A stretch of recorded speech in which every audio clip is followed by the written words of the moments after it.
press has been digging into the past of the House's new Speaker, Mike Johnson, who of course is a far-right conservative. And the latest revelations from this investigative reporting really has to do with his Christian faith and something that he attended when his daughter was 13 years old. This is back in 2015 when he attended a so-called purity ball with his 13-year-old daughter, Hannah.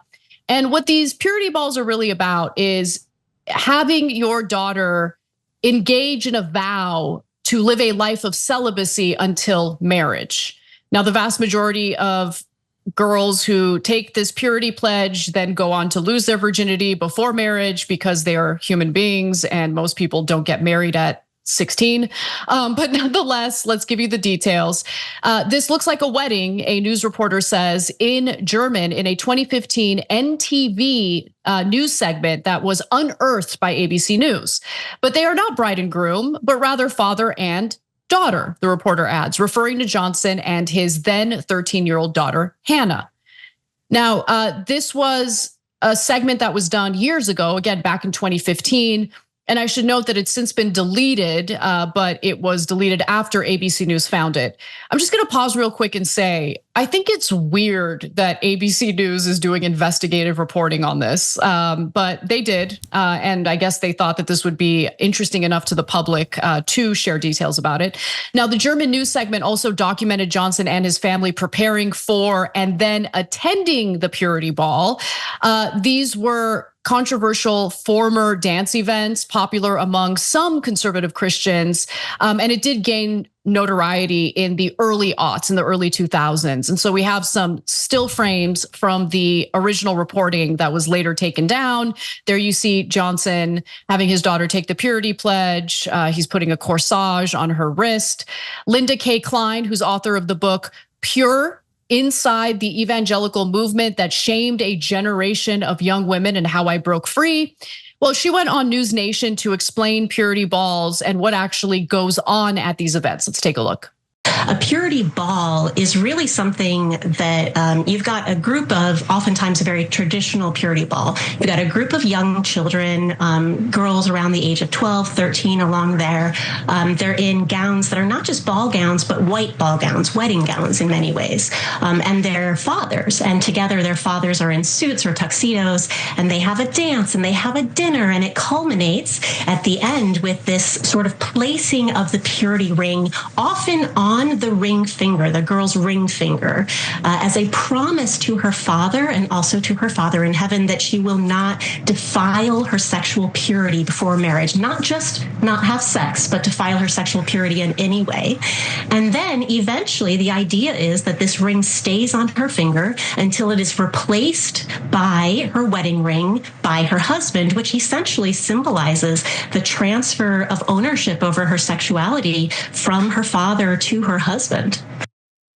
So a few more details about Johnson and his daughter. So the news segment, the German news segment, featured interviews with Johnson's daughter, who, by the way, now is 20 years old, and shows her at the purity ball pledging to her father to make a commitment to God, myself, my family, my friends, my future husband, and my future children to a lifetime of purity, including sexual purity.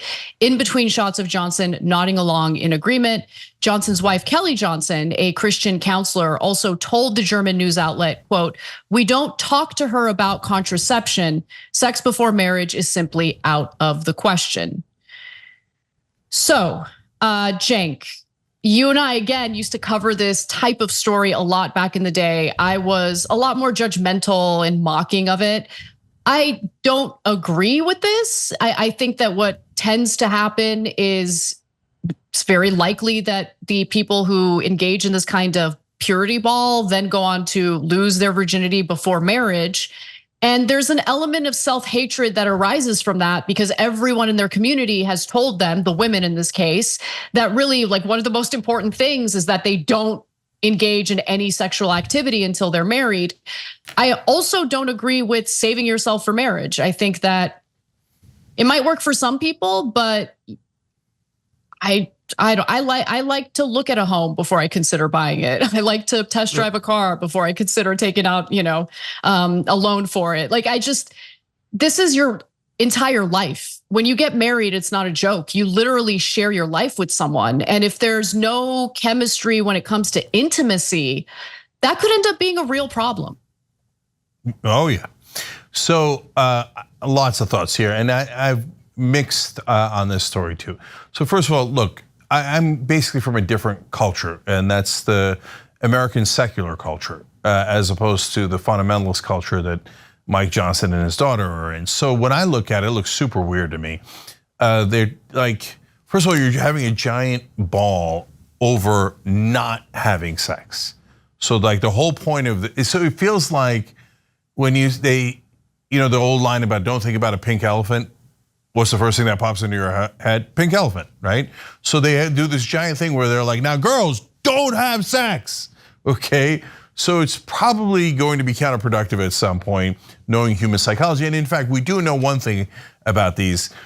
Among the attendees of these balls, once they do wind up having sex, the rate of teenage pregnancy is much higher because they're not using protection. Obviously. Okay, yeah. That's what happens a huge percentage of the time in these type of situations. And to me, the striking part was what the guest there on News Nation explained at the very end, the author. It's a transfer of ownership, and God, that's disturbing. And I get it. Okay, the dad owns your sexuality, and now the husband owns it, and those are the only two people who should ever own it. So I can't begin to describe how much I disagree with that. Go live your life. Go live your life. Have fun. Don't listen to these stupid old rules. I mean, I got married at 38. If you didn't have sex till you're 38, I feel for you, brothers and sisters. I'm not making fun. I feel terrible for you, but you made a terrible mistake. Okay, go live life. Now, having said all of that, at the same time, I understand that it is a different culture. And they grew up in that bubble, and they grew up in that context, and we look weird to them. They're like, oh, these guys, they don't even mind sex at 29 before they got married. Crazy, right? And so to them, a giant cross in the middle of a ball and dancing with your 13-year-old, all that in the ring, et cetera, that all looks like perfectly normal to them. And so we've got to be cognizant of one another. And if you're a religious person, or even if you're not a religious person, and you say, hey, I don't want my daughter or my son having sex until they're 18 or out of the house or they're adults. Yeah, we get it, That's not a crazy thing to think, right? So that's like, as strange as it looks, I understand that it's a different culture and that we have to all live in the same country and be mindful and respectful of one another. So, but like the idea of the ownership thing though bugs me to no end. So to me, if until 18 makes perfectly good sense, you're still trying to control your daughter when she's a grown up and trying to tackle her from having fun, I think that's nuts. Yeah, and by the way, I mean, according to a report from The Atlantic back in 2016, they allege that only 3% of Americans wait until marriage to have sex. And remember, Americans are getting married when they're much older these days, right? Usually in their late 20s, early 30s. And so it makes sense to me that there's a growing percentage of Americans, nearly all at this point, that end up engaging in intimacy before marriage. Now, with that said, sorry, let me jump in there real quick, because we just did a story like last week or so where Kellyanne Conway did some polling, or the organization she was with, and they were rushing out to DC to tell Republicans, hey, stop trying to make contraception illegal. It turns out conservative women use it too. To which we said, of course, 99% of women who are birth-giving age use contraception at some point. And now this fact, which I didn't know, 97% of people have sex before marriage.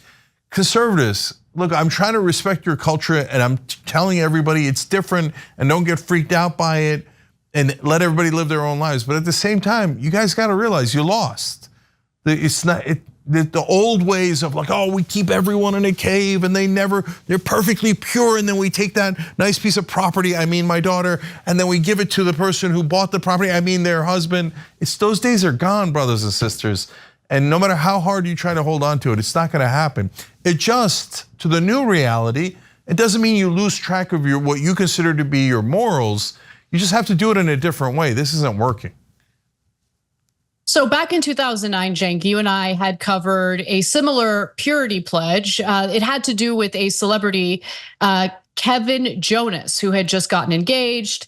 And so honestly, I haven't seen this. This is from 2009. So guys, don't be mad at us if we said anything embarrassing and wouldn't be considered acceptable today. But let's see what we said about them deciding to save themselves for marriage. Kevin Jonas just got engaged to be married. I think that's huge news. It is huge news. He proposed to his 22-year-old girlfriend of 2 years. And he's 21 years old himself. And she's a hairstylist. Okay, disastrous decision. You know he's a virgin. No, that's what the Jonas Brothers are all about. They wear purity rings and they talk about virginity all the time. But overall, man, Kevin Jonas did the rest of mankind damage here. He did us wrong. Because we all want to be in your situation, and in your situation to throw away all that tang, to get married at 21 because you have the biggest blue balls in history because your mom wouldn't let you have sex and you're a virgin or whatever. Oh, man, you blew it.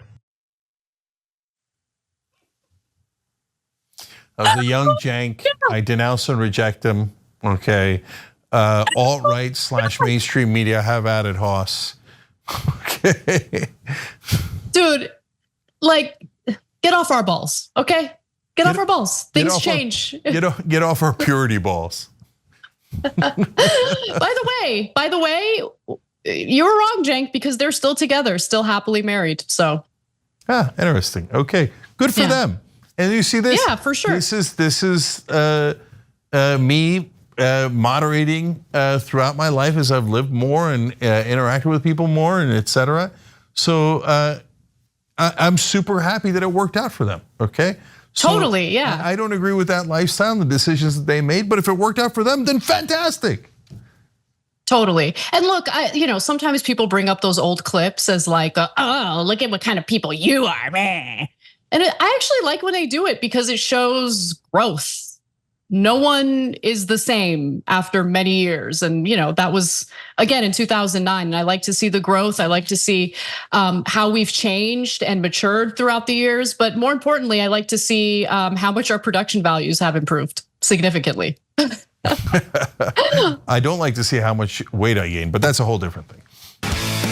Hey, thanks for watching that video. We really appreciate it, guys. And we appreciate it if you become members because that allows us to be independent, honest, progressive, all the things that you don't get from corporate media. And all of that is because of you guys. Hit the join button below and become one of us, become a young Turk.